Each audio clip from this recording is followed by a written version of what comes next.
Friends, हम लोग कौटिल्य बलरामपुर के यूट्यूब चैनल पे शिक्षा शास्त्र से संबंधित कुछ बातें कर रहे थे, जो कि super TET, C TET, UGC NET में भी आपको बहुत लाभ देगा अगर ये वीडियो आप देखेंगे कंटिन्यू। अब तक हम लोग 2 वीडियो शिक्षा शास्त्र को लेकर बना चुके हैं, जो कि वैदिक कालीन शिक्षा से रिलेटेड एक था और दूसरा था बौद्ध कालीन शिक्षा का। आज हम लोग तीसरे लेक्चर की बात कर रहे हैं। इसमें हम लोग मुस्लिम कालीन शिक्षा या इस्लाम शिक्षा या मध्यकालीन शिक्षा पे बात करेंगे। और मध्यकालीन शिक्षा का जो उदय हुआ वो समझते हैं कि जब मुस्लिम शासक यहाँ मुस्लिम शासकों का जैसे जैसे विकास हुआ है, मध्यकालीन शिक्षा की भी शुरुआत उसी स्पीड में हुई है।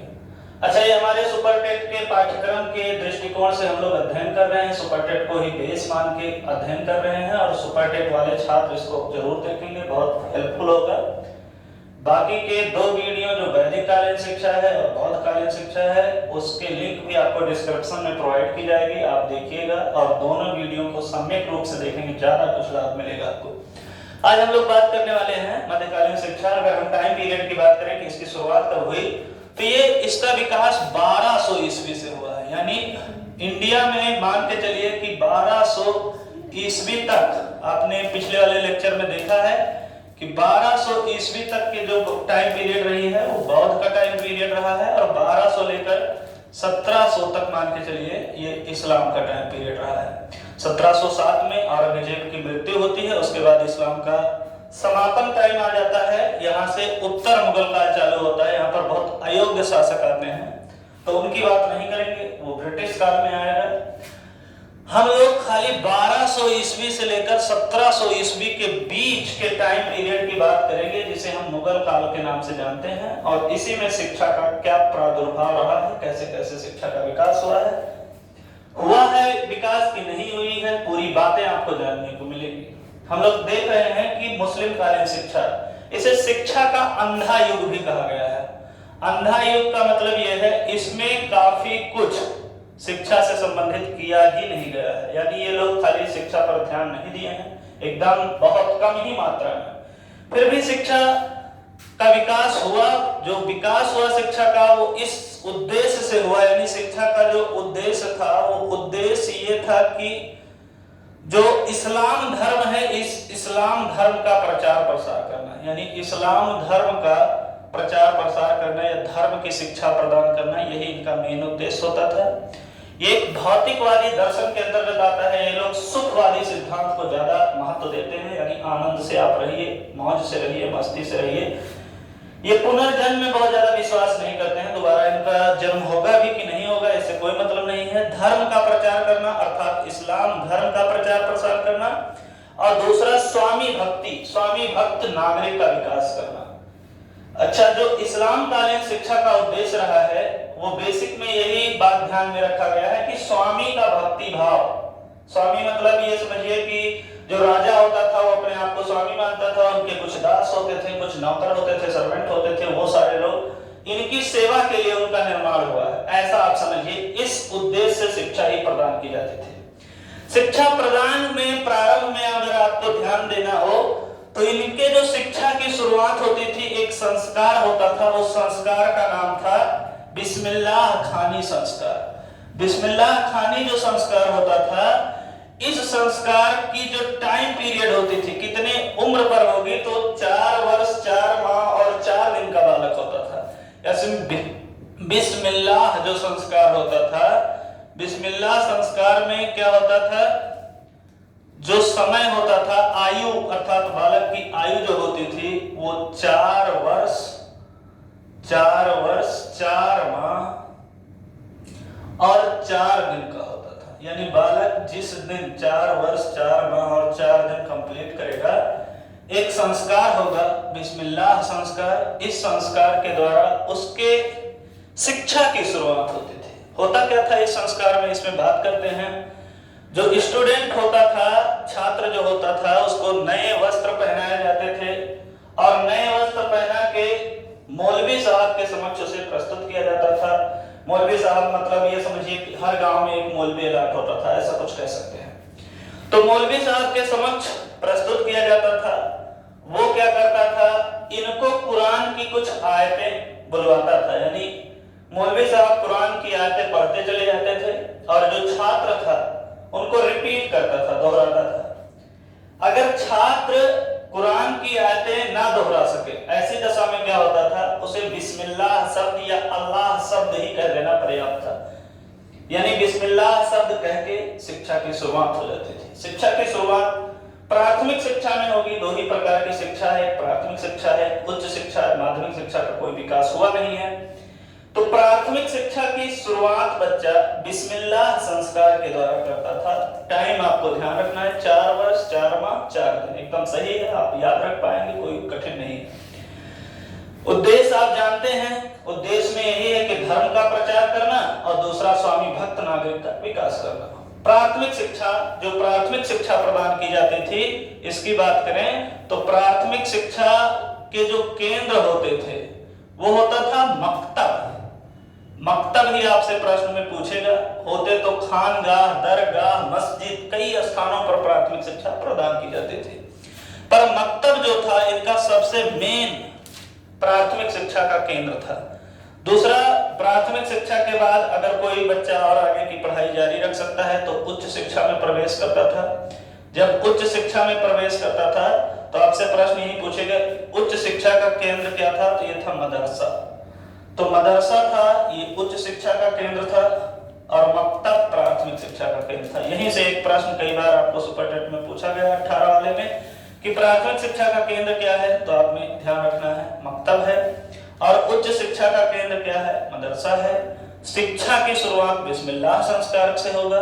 4 वर्ष 4 माह 4 दिन का होगा बालक। ऐसी दशा में इनको पढ़ाया क्या जाता था, कैसे कैसे शिक्षा प्रदान की जाती थी, उन सब पे बहुत छोटी छोटी बातें। यानी मकतब में आपको प्रवेश देने के बाद आप बालक को पढ़ाएंगे, 3R का ज्ञान कराएंगे। 3R क्या होता था, 3R की शिक्षा प्रदान की जाती थी। इसमें लिखना आता था, लिखना और पढ़ना आता था। कभी कभी यही प्रश्न आपसे डायरेक्ट पूछा जाएगा, और एक हिसाब लगाना, यानी कुछ गणित का काम भी सिखाया जाता था। लिखना, पढ़ना और हिसाब लगाना पूछा जाएगा। 3R में कौन सा सम्मिलित नहीं है, तो ये 3 सम्मिलित है, लिखना, पढ़ना और हिसाब लगाना। 3R की शिक्षा किसमें प्रदान की जाएगी, 3R की शिक्षा प्राथमिक शिक्षा में प्रदान की जाएगी। यहाँ पर पहली बार भारतीय शिक्षा की बात करें तो मॉनिटरिंग प्रणाली, मॉनिटर आप लोग जानते होंगे, मॉनिटरिंग प्रणाली का विकास हुआ। मॉनिटरिंग प्रणाली यहीं से विकसित हुई, यहीं से हम लोग क्लास में मॉनिटर बनाना चालू किए। वैसे वैदिक काल में भी रहा है, पर ध्यान रखना है कि इस्लाम से ही मॉनिटरिंग को ज्यादा महत्व दिया गया। मॉनिटर यहीं से बनाया जाने लगा। कक्षा का नायक, जो कि उस्ताद के ना होने पर, जो शिक्षक होता था उसे उस्ताद कहते थे, उस्ताद के ना होने पर कक्षा क्या करता था, वही संचालित करता था। अच्छा, कुछ उपाधियां भी प्रदान की जाती थी। उपाधियां आपको, अगर कोई बालक है साहित्य का ज्ञान प्राप्त कर लेता है, इस्लाम की साहित्य का अर्थात अरबी साहित्य और फारसी, अरबी है और उर्दू साहित्य है, तो अरबी साहित्य का जो शिक्षा प्रदान करता था, प्राप्त करता था, उसे आमिल की उपाधि दी जाती थी। यानी अगर कोई बालक अरबी का ज्ञान रखता हो तो उसे आमिल कहा जाएगा। आमिल की उपाधि उसे अरबी के साहित्य के ज्ञान पर दी जाती थी। अच्छा, आमिल के बाद दूसरा है इस्लाम साहित्य में शेरो शायरी, अगर शेरो शायरी करने में कोई बालक निपुण हो तो उसे काबिल कहा गया है। शेर शायरी आप लोग जानते होंगे, शायरी अगर कोई बालक करता हो तो उसे काबिल कहा जाएगा, काबिल की उपाधि प्राप्त होगी। काबिल के बाद अगला उपाधि जो है वो प्रदान किया जाएगा तर्क शास्त्र या दर्शन का ज्ञान। अगर कोई रीजनिंग टाइप की चीजें जानता हो, लॉजिक जानता हो, तर्क जानता हो, तो उसे फाजिल की उपाधि दी जाएगी। ध्यान रखना है, आमिल, काबिल और फाजिल। फाजिल दर्शन के लिए, दर्शन भी आप बोल सकते हैं, लॉजिक के लिए अर्थात तर्क के लिए, तर्क शास्त्र का कोई ज्ञान रखेगा तो उसे फाजिल कहा जाएगा, फाजिल की उपाधि। तो फाजिल की उपाधि किस पे प्रदान होगा, रीजनिंग पर, लॉजिक पर, तर्क पर या दर्शन पर। एक है अगर कोई बालक मैथ बेहतर जानता है, हिसाब लगाना बेहतर जानता है, तो उसे रियाजी, एक समझिए पद है या ऐसा समझ सकते हैं जो उपाधि है, डिग्री है, रियाजी कहा जाएगा अगर गणित का कोई ज्ञान रखता है, यानी मैथ जानता हो, गणित जानता हो, तो गणित के ज्ञान रखने वाले को रियाजी कहा जाता था। ये तीन उपाधियां, चार उपाधि हैं। अगर साहित्य का ज्ञान है, किसी भी बालक को साहित्य आता है, साहित्य में अरबी साहित्य, तो उसे आलिम कहा जाएगा। शायरी करना जानता है, शेरो शायरी, तो उसे काबिल कहा जाएगा। तर्क या दर्शन का ज्ञान है तो उसे फाजिल कहा जाएगा, और गणित का ज्ञान है तो रियाजी कहा जाएगा। ये उपाधियां प्रदान की जाती थी। शुरुआत कहां से होती है शिक्षा को सबको पता ही हो गया होगा। इसमें जो शिक्षक है इसे उस्ताद कहा जाएगा, और जो छात्र है इसे शागिर्द कहा जाएगा, यानी छात्र को शागिर्द कहा जाता था। शागिर्द स्टूडेंट होता था, उस्ताद शिक्षक होता था। आप इसे मौलवी के नाम से भी जानते हैं। यहीं से शिक्षा की शुरुआत होती थी। 3R में ध्यान रखना, लिखना, पढ़ना और हिसाब लगाना आता था। 3R की शिक्षा यहाँ प्रदान की जाती थी। इसमें प्राथमिक शिक्षा का केंद्र और उच्च शिक्षा का केंद्र ध्यान में रखना है आप सभी को। प्राथमिक शिक्षा का मकतब, मस्जिद, खानगा, दरगाह, और उच्च शिक्षा का केंद्र मदरसा। शिक्षा का जो माध्यम था ये अरबी और फारसी में प्रदान की जाती थी। और शासकीय भाषा, अर्थात इसमें फारसी शासकीय भाषा रही है, इसलिए फारसी के ज्ञान रखने वाले छात्रों को ज्यादा महत्व दिया जाता था। अरबी साहित्य, फारसी साहित्य में शिक्षा प्रदान की जाती थी। उसमें भी फारसी शासकीय भाषा, अर्थात राजाओं की भाषा, राजा के पास नियम कानून की भाषा, जो वकील वगैरह होते थे वो लगभग फारसी में ही अपना जजमेंट करते थे, जो भी होता था बहस वगैरह। शिक्षा की कुछ विधियां थी अनुकरण विधि द्वारा। अनुकरण विधि मतलब जिसमें कोई छात्र होता है वो शिक्षक को देख देख के कुछ सीखता है, तो उसे अनुकरण विधि कहते हैं। अनुकरण विधि के द्वारा छात्र कुछ सीख लेता था।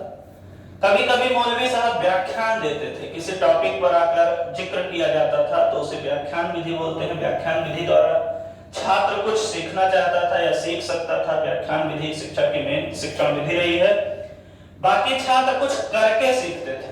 करके सीखने का मतलब यह है कि स्टूडेंट स्वयं से सीखेगा। जैसे आगमन विधि, निगमन विधि अगर आप लोग जानते हो, तो आगमन विधि और निगमन विधि में छात्र क्या करता है, स्वयं सक्रिय होता है, एक्टिव होता है। अर्थात जो स्टूडेंट है वो खुद से भी कुछ बातें करके, अभी आप विज्ञान और करके सीखें ऐसा कुछ लिख के देखते होंगे, तो करके सीखने की बात होती थी, यानी छात्र स्वयं से भी कुछ वर्क करके सीख सकता था। परीक्षाएं नहीं होती थी, यानी किसी भी क्लास में ट्रांसफर के लिए जैसे आज की व्यवस्था है, परीक्षा होगी, रिजल्ट आएगा, ऐसा कोई सिस्टम नहीं था। यानी परीक्षा प्रणाली नहीं विकसित हुई थी, परीक्षा नहीं होती थी। जो मौलवी साहब होते थे स्वयं ही अपना जजमेंट सुना के किसी बालक को सेकेंडरी क्लास में प्रवेश दे देते थे। शिक्षा के मुख्य केंद्र बिंदु आगरा रहा है, बदायूं रहा है, दिल्ली, दौलताबाद, ये प्रमुख शिक्षा के केंद्र हैं। आगरा, बदायूं, दिल्ली, दौलताबाद। मुस्लिम कालीन शिक्षा में जो तर्क की शिक्षा दी जाती थी, इस पर धीरे धीरे जो भी लॉजिक वाले स्कूल रहे हैं, पहले लॉजिक को गवर्नमेंट के अधीन किया गया, यानी एक एक करके शिक्षा सरकार के हक में आने लगी। जो कि आप बौद्ध काल और वैदिक काल में देखें कि गवर्नमेंट के नियंत्रण से मुक्त थी शिक्षा। गवर्नमेंट का कोई दबाव नहीं होता था। आश्रम में, गुरुकुल में कोई भी राजा महाराजा कोई भी हस्तक्षेप नहीं कर सकता था। लेकिन इसमें ये व्यवस्था आ गई कि सरकार धीरे धीरे कुछ स्कूलों का निर्माण करने लगी, कुछ मदरसों का, मकतबों का निर्माण करने लगी। तो थोड़ा करते हुए सरकार के नियंत्रण में शिक्षा आने लगी। पहली बार यहीं से छात्र को छात्रवृत्ति अर्थात स्कॉलरशिप प्रदान किया गया। जो गरीब छात्र होते थे या ऐसा समझे दूसरे कास्ट के लोग जो इस्लाम को स्वीकार कर लेते थे, अगर वो एडल्ट पुअर है तो उनको वहीं पर स्कॉलरशिप की व्यवस्था की गई, अर्थात इस्लाम धर्म की शिक्षा प्राप्त करेंगे, उनको कुछ प्रोत्साहन राशि छात्रवृत्ति स्कॉलरशिप प्रदान की जाएगी। यानी स्कॉलरशिप पहली बार यही प्रदान किया गया। हॉस्टल सिस्टम, मदरसों में छात्र रहकर अध्ययन करता था, जैसे गुरुकुल में आपने देखा, तो वहां हॉस्टल अलग से नहीं होता था, गुरुकुल में ही रहता था। लेकिन यहाँ मदरसे से हट के छात्र के रहने का प्रबंध होता था, जिसे आप छात्रावास बोलते हैं। तो छात्रावास व्यवस्था की भी शुरुआत यहीं से हुई। कुरान की शिक्षा देना एक पवित्र कार्य माना जाता था, जो मोहम्मद साहब ने विकास किया था। अर्थात यहाँ कुरान धर्म की जो धार्मिक ग्रंथ है इस्लाम की, उस कुरान की भी शिक्षा प्रदान की जाती थी। कुरान की शिक्षा प्राप्त करने वाले छात्रों को योग्य छात्र माना जाता था। ऐसा समझिए कि अगर कोई कुरान की शिक्षा प्राप्त कर रहा है तो ये थोड़ा बेहतर शिक्षा प्रणाली है।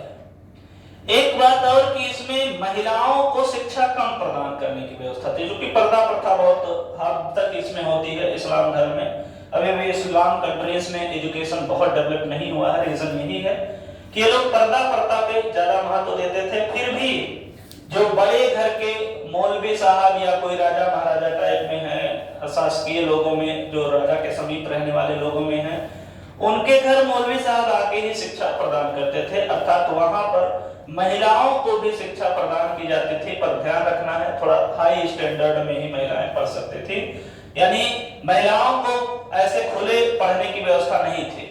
तो महिलाओं को आप समझें कि शिक्षा प्रदान नहीं की जाती थी। बस ये ध्यान रखना है कि बड़े घराने के लोग घर पे ही प्राइवेट टीचर, जैसे हम लोग कोचिंग के लिए ट्यूटर रखते हैं, तो कोचिंग पढ़ाने के लिए, ट्यूशन पढ़ाने के लिए जैसे हम लोग आज के डेट में रखते हैं, ऐसे तब महिलाओं को शिक्षा प्रदान करने के लिए बड़े घराने के लोग कुछ मौलवी साहब को रख लेते थे, जो कि निजी वे होता था उनका, वो वे करते थे और उस पे वो अध्ययन प्राप्त करते थे या शिक्षा प्राप्त करते थे। बाद में जब शिक्षा का और विकास हुआ तो महिलाओं को भी शिक्षा प्रदान की जाने लगी, पर महिला स्कूल के स्थापना के बाद अलग से उनका स्कूल बनाया गया और वहां से शिक्षा प्रदान की जाने लगी। अच्छा, ये इतना आपको इस्लाम धर्म में याद रखना है। इस वीडियो को देखिएगा, मैक्सिमम जितने प्रश्न सुपर टेट से आने वाले हैं वो इसमें बोल ही दिए गए हैं। आप कई बार सुन के इसको कई बार ईयरफोन लगा के सुनिएगा तो मैक्सिमम चीजें जान पाएंगे। ध्यान रखने वाली बात 3R को ध्यान रखना है। एक बार प्रश्न पूछा गया है, क्या क्या इसमें होता है। दूसरा, बिस्मिल्लाह संस्कार के टाइम बिस्मिल्लाह संस्कार होता क्या है। शागिर्द, उस्ताद कौन होता है, रियाजी, फाजिल, तालिब, आलिम, इसको ध्यान में रखना है। ये सब इंपॉर्टेंट पॉइंट है इसमें। और शिक्षा के उद्देश्य आपको मैक्सिमम थोड़े ही स्तर में पूछा जाएगा, तो 2-3 उद्देश्य ध्यान में रखिएगा। नागरिक का निर्माण करना है। कैसे नागरिक का निर्माण करना है, जो सेवा कर सके, यानी जो गुरु होते हैं, या ऐसा समझिए कि जो शासकीय लोग हैं, थोड़ा ये लोग भौतिकतावादी संसार, ये लोग मौज मस्ती पर ज्यादा ध्यान देने वाले हैं, तो इनकी सेवा करे, ये मालिक बने वो नौकर बने, तो ऐसा टाइप के लोगों का विकास करना था। यही शिक्षा का उद्देश्य रहा है। इसको कई बार देखिए कि आपको समझ में आएगा। Okay, thank you.